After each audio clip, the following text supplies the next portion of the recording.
आखिर क्यों किया इसने ऐसा ये। और गिर जाने के बाद भी उस लड़के के अंदर सिर्फ और सिर्फ एक ही सवाल आ रहा था कि तब हम सिर्फ और सिर्फ खुद के साथ गलत करते हैं। हेलो एवरीवन, कैसे हो सारे। Welcome back to another amazing video. This is Namit Chawla और हम मेरे इस चैनल पे अपनी हर वीडियो में बात करते हैं लाइफ की किसी ना किसी एक बहुत ही रिलेटेबल और इंपॉर्टेंट एस्पेक्ट के बारे में। तो चलो आज ना मैं आप लोगों को एक बहुत ही इंटरेस्टिंग स्टोरी सुनाता हूँ। तो एक बार की बात है, गाँव में एक लड़का रहता था। एक दिन शाम के वक्त वो लड़का अपने घर वापस आ रहा था, तो आते वक्त रास्ते में उसने देखा कि रोड के जस्ट साइड में कुछ बहुत छोटा सा रेंग रहा है। उसने जब थोड़ा और पास जाकर देखा तो उसे देखा कि वहां एक बहुत छोटा सा सांप था सड़क के किनारे जो रेंग रहा था। अब उसने देखा कि वो सांप ना बार बार सड़क की तरफ जा रहा था और उसे ये डर था कि पीछे से कोई गाड़ी आ रही हुई और कहीं गाड़ी ने उस सांप को कुचल ना दिया। अब क्योंकि उस वक्त वो सांप बहुत ही छोटा सा था, उस लड़के को उस पर तरस आ गया। उसने उस सांप को एक कपड़े के अंदर उठाया और अपने घर ले आया ताकि सड़क पे कोई गाड़ी या कुछ भी और आता जाता उसे कुचल ना दे। अब घर लाने के बाद उसने उस सांप को एक डब्बे के अंदर रखा, उसके लिए कुछ दूध लेकर आया, रखा और उस सांप को दूध पिलाया। अब आगे फिर कुछ दिनों तक वो सांप उसी डब्बे के अंदर रहा। वो लड़का रोज उसका ध्यान रखता, उसके लिए दूध लेकर आता और दिन में बहुत बार आते जाते उस सांप को देखता रहता। बस वो ऊपर से उस डब्बे के अंदर देखता कि वो सांप कभी इधर है, कभी उधर है, कभी ये कर रहा है, कभी वो कर रहा है। बहुत अच्छा लगता था उस लड़के को उस सांप को देखना, क्योंकि बहुत छोटा था उस वक्त पे वो। अब धीरे धीरे वक्त बीतने लगा। पहले लड़के ने सोचा था कि कुछ दिनों बाद उस सांप को बाहर छोड़ाऊंगा, पर रोज उसको दूध पिलाना, उसको देखना, तो कुछ वक्त के बाद धीरे धीरे उस लड़के को सांप के साथ अटैचमेंट होने लगी, जैसे हम सबको होने लगती है। जब भी हम अपने घर पे कोई पेट लेकर आते हैं तो हमें कुछ वक्त के बाद उससे अटैचमेंट हो जाती है। वैसे उस लड़के को सांप के बच्चे से अटैचमेंट हो गई। अब क्योंकि वो उस सांप के बच्चे का रोज इतना ध्यान रखता था, उसे खाना खिलाता था, तो वो कहीं ना कहीं उससे इमोशनली अटैच हो गया। और फिर उस लड़के ने सोचा कि अब मैं इस सांप को अपने घर पे ही रखूंगा। तो चलो ठीक है, फिर अब कुछ दिन बीते, हफ्ते बीते, महीने बीते, एंड यही रूटीन चलता रहा। वो सांप उस लड़के के घर पे ही रहा। वो लड़का उस सांप का बहुत ध्यान रखता था। धीरे धीरे वो सांप बड़ा होता रहा। अब कुछ वक्त के बाद जब वो सांप थोड़ा और बड़ा हो गया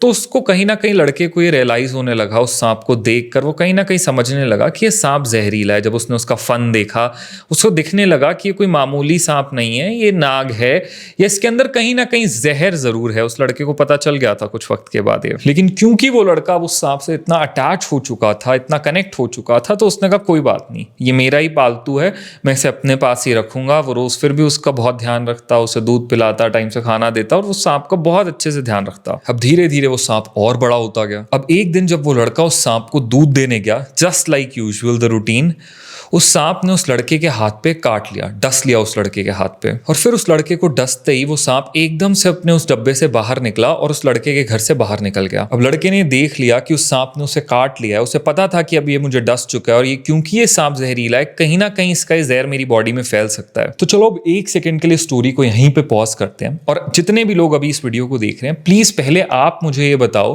कि अब इतनी स्टोरी सुनने के बाद आपके अकॉर्डिंग उस मोमेंट पे उस लड़के को क्या करना चाहिए, जब उसे पता चल गया कि सांप ने उसे काट लिया है और हो सकता है, चांसेस हैं कि उस सांप का जहर उसकी बॉडी में फैल सकता है, या जो डसा है उसने उस सांप को। तो सबसे पहले अब इस पॉइंट पे लड़के का क्या रिएक्शन होना चाहिए, लड़के को क्या करना चाहिए। चाहो तो वीडियो को यहीं पॉज करो और अभी आप कमेंट्स में लिख सकते हो कि आपका क्या ओपिनियन है, बिकॉज मैं सुनना चाहता हूं कि आपके अकॉर्डिंग उस लड़के को क्या करना चाहिए। एटलीस्ट कमेंट में भी ना लिखो तो अपने दिमाग में सोच लो कि अब उस लड़के को इस पॉइंट पे सबसे पहले क्या करना चाहिए। अब इस स्टोरी के अंदर आगे चलते हैं। अब हुआ क्या, जैसे ही उस लड़के ने देखा कि उसे काटने के बाद वो सांप एकदम से घर के बाहर निकल गया है, लड़के ने सब कुछ छोड़ा और उस सांप के पीछे भागने लगा। क्योंकि वो एक गांव के अंदर रहता था, पास में एक जंगल था। सांप रेंगता रेंगता उस जंगल की तरफ जाने लगा और लड़का तेजी से उस सांप के पीछे भागने लगा। वो देख रहा था सांप आगे जा रहा है, जंगल की तरफ जा रहा है, फिर भी वो लड़का उसी सांप के पीछे भागने लगा। वो लड़का भागता रहा उस सांप के पीछे, कुछ घंटों तक वो भागता रहा, जहां जहां तक वो सांप गया, सिर्फ ये जानने के लिए कि आखिर इस सांप ने मुझे क्यों काटा। उस लड़के के अंदर ये फीलिंग आई कि मैं बस एक बार इस सांप को पकड़ लूं किसी तरह से, क्योंकि वो जानना चाह रहा था कि मैंने सांप का इतना ध्यान रखा, जब ये इतना छोटा सा था, बेसहारा था, मैं सांप को अपने घर लेकर आया, मैंने इसे दूध पिलाया, सब कुछ किया। उसके अंदर कहीं ना कहीं फीलिंग थी कि वाई, क्यों मेरे साथ इस सांप ने ये किया, क्यों मैं ये डिजर्व नहीं करता था। बार बार उस लड़के के मन में यही थॉट आ रहा था कि मैं ये डिजर्व नहीं करता था, मैंने हमेशा सब कुछ सही किया, मैंने अपना बेस्ट दिया इस सांप के लिए, मैंने एफर्ट्स लगाए। जब शायद इस सांप को कोई अपने घर पे नहीं रखता, मैंने इस सांप को अपने घर पे रखा, मैंने इसे पाला, इसका ध्यान रखा, फिर भी इसने मुझे काट लिया। आखिर क्यों किया इसने ऐसा। ये सिर्फ इसी सवाल से परेशान होकर वो लड़का उस सांप के पीछे भागने लगा ताकि एक बार वो किसी तरह से उस सांप को पकड़ ले, बस वो चाहता था, उसके अंदर बहुत सवाल थे, तो उस लड़के ने भुला दिया कि वो डस चुका है, सांप उसे डस चुका है, उसके अंदर हो सकता है जहर फैलने लगे, या पहले उसे अपनी उस हाथ का, उस डंक का इलाज करना चाहिए, उस जख्म का इलाज करना चाहिए। उस लड़के ने सब भुला दिया, वो सिर्फ उस सांप के पीछे भागने लगा। अब उस सांप ने जो उस लड़के को काटा था, उसका जहर भी कुछ ऐसा था कि वो इंस्टेंटली रिएक्ट नहीं कर रहा था। उसने उस जहर ने उस इंसान को इंस्टेंटली नहीं मारा, उस लड़के को। वो जहर धीरे धीरे एक्ट करने लगा। इनिशियली तो उस लड़के को पता ही नहीं चला, उसे लगा शायद कि उसे कुछ नहीं हुआ, इसलिए वो पूरी एनर्जी लगाकर उस सांप के पीछे भागने लगा।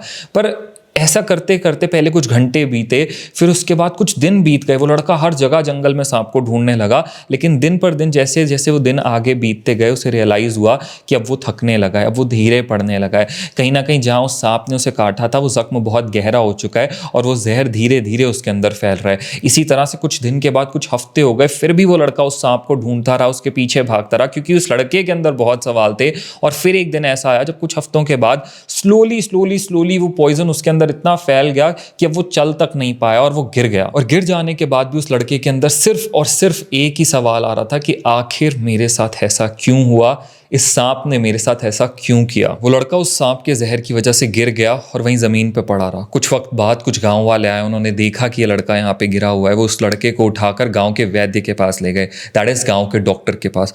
वो लड़के को उठाकर उस गांव के डॉक्टर के पास लेकर गए। उस डॉक्टर ने कई दिनों तक उस लड़के का इलाज किया, लेकिन फिर भी उस वक्त पे भी उस लड़के की बॉडी, क्योंकि उस जहर की वजह से बहुत इफेक्ट हो चुकी थी, वो ढंग से वर्क नहीं कर रही थी। उस वैद्य ने उस लड़के को बताया कि अभी इसे ठीक होने में बहुत लंबा वक्त लगेगा। तो ये पूरी बात जानने के बाद उस लड़के ने वैद्य से कहा कि वैद्य जी देखिए, मुझे मेरी अच्छाई का क्या फल मिला। मैंने उस सांप के बच्चे के लिए क्या कुछ नहीं किया, उसका इतना ध्यान रखा, और जब वो बड़ा हुआ उसने मुझे काट लिया। देखिए आज जो ये मेरी हालत है, जो मेरी बॉडी वर्क नहीं कर पा रही है, ये सब उस सांप की वजह से हो रहा है, और शायद जो मैंने इतनी अच्छाई करी उसका इतना बुरा फल मुझे मिल रहा है। तो वो जो डॉक्टर थे, वो वैद्य थे, उन्होंने कहा हाँ मैं मानता हूँ कि कहीं ना कहीं उस सांप ने बहुत गलत किया तुम्हें काट के, इसमें कोई डाउट नहीं है, मैं पूरी तरह से मानता हूँ। पर आज जो तुम्हारी ये हालत है ना, जो आज तुम मेरे सामने इस हालत में हो, जो तुम्हारी बॉडी वर्क नहीं कर रही, इसमें उस सांप की गलती नहीं है, इसमें तुम्हारी गलती है। अब लड़का ये बात सुनते ही हैरान हो गया कि आखिर कैसे ये मेरी गलती हो गई, कैसे ये मेरी गलती है कि आज मेरी बॉडी इस फॉर्म में आ गई है। तो उस वक्त उस वैद्य ने समझाया कि देखो, वो तो सांप है, उसका काम है काटना, उसने अपना काम किया, तुम्हें काटा और वो भाग गया। उस वक्त जब तुम जानते थे कि वो सांप है, उसके अंदर जहर है, उसने तुम्हें काट लिया और तुम्हारे हाथ पे उसके काटने का जख्म है, तो अपने उस जख्म को ठीक कराने की बजाय, उसी वक्त मेरे पास आने की बजाय, अपने आप पे काम करने की बजाय, अपने अंदर से उस जहर को बाहर निकालने की बजाय तुम उस सांप के पीछे ही भागने लगे। मैं मानता हूं कि हाँ, तुम्हारे अंदर बहुत से सवाल होंगे उस वक्त और इसलिए तुम उस सांप के पीछे भागने लगे, पर उसका क्या फायदा था? तुम अगर किसी तरह से उस सांप को पकड़ भी लेते, या चलो अपने गुस्से में उस सांप को मार भी देते, कुछ भी करते, पर तुम्हें अपने सवालों का जवाब नहीं मिलता है, उससे कुछ ठीक नहीं हो जाता। जो जहर तुम्हारे अंदर लग चुका था वो फिर भी फैलता, तुम उसके पीछे इतने वक्त तक भागते रहे, जबकि तुम्हें उस वक्त पे खुद पे काम करना चाहिए था, अपने ऊपर मेहनत करनी चाहिए थी, खुद को ठीक करना चाहिए था, अपने अंदर से उस जहर को बाहर निकालना चाहिए था। तो हाँ, वो जो सांप ने तुम्हें काटा वो सांप की गलती थी, पर उसके बाद जो तुमने किया वो तुम्हारी गलती थी। तो ऐसा ही हमारी रियल लाइफ में भी होता है यार। कई बार हम ले आते हैं कुछ गलत लोगों को अपनी जिंदगी में, या कई बार ना चाहते हुए भी कुछ गलत लोग हमारी जिंदगी में आ जाते हैं। हम अपनी तरफ से सब सही करते हैं, अपना बेस्ट देते हैं, लेकिन उसके बाद भी हमें रिटर्न में कई बार बहुत गलत मिलता है। वो लोग हमारे साथ कुछ बहुत गलत करके चले जाते हैं, लेकिन उसके बाद खुद पे काम करने की बजाय, अपने अंदर से उस टॉक्सिसिटी को निकालने की बजाय, खुद को हील करने की बजाय, हम सिर्फ इन्हीं क्वेश्चंस के लूप में फंसे रह जाते हैं कि आखिर मेरे साथ ही ऐसा क्यों हुआ, आखिर उसने मेरे साथ ऐसा क्यों किया, मैंने उसके लिए अपना बेस्ट किया था, सब कुछ अपने एफर्ट्स लगाए थे, हर अच्छी चीज़ करी थी, फिर भी उसने मेरे साथ ऐसा क्यों किया। इन्हीं सवालों के जवाब पाने के लिए हम फंसे रह जाते हैं। हम सिर्फ इसी चीज़ में रह जाते हैं कि बस किसी तरह से उस इंसान को रियलाइज़ हो जाए कि उसने हमारे साथ कितना गलत किया है।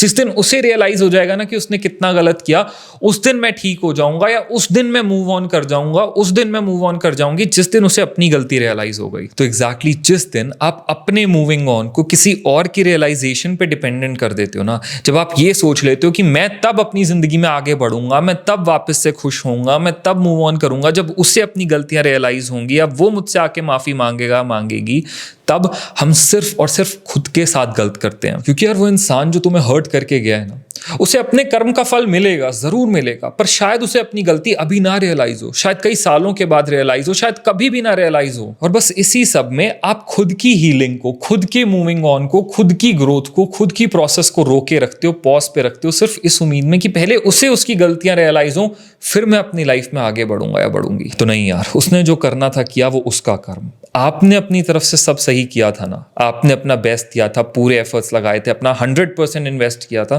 तो बस यही आपका क्लोजर होना चाहिए कि मैंने अपनी तरफ से अपना बेस्ट दिया, मैंने सब कुछ किया। और फिर भी अगर उस इंसान को उस चीज़ की वैल्यू रियलाइज नहीं हुई ना, फिर भी वो इंसान मेरी जिंदगी से चला गया, तो उसका लॉस, मेरा नहीं। हाँ, हो सकता है कुछ दिनों तक आप फिर भी हर्ट होते रहो, आपको बुरा लगे, क्योंकि डेफिनेटली आप इमोशनली अटैच थे। मैं ये नहीं कह रहा आप ओवरनाइट एकदम ठीक हो जाओगे, पर फिर भी अपने मूविंग ऑन को जब तक आप किसी और पे डिपेंडेंट रखोगे ना, उसकी रियलाइजेशन के भरोसे टिका के रखोगे, आप सिर्फ और सिर्फ अपना टाइम वेस्ट करोगे, अपना गोल्डन पीरियड वेस्ट करोगे और खुद को हर्ट करते रहोगे। इसलिए आपने अगर सही किया ना, तो बस वही काफी है। सही लोगों के साथ चाहे देर से ही सही, पर सही ही होता है। So this was our today story and I really hope कि इसके पीछे का जो लेसन्स था, जो एसेंस था, आप उस चीज़ को समझे होगे।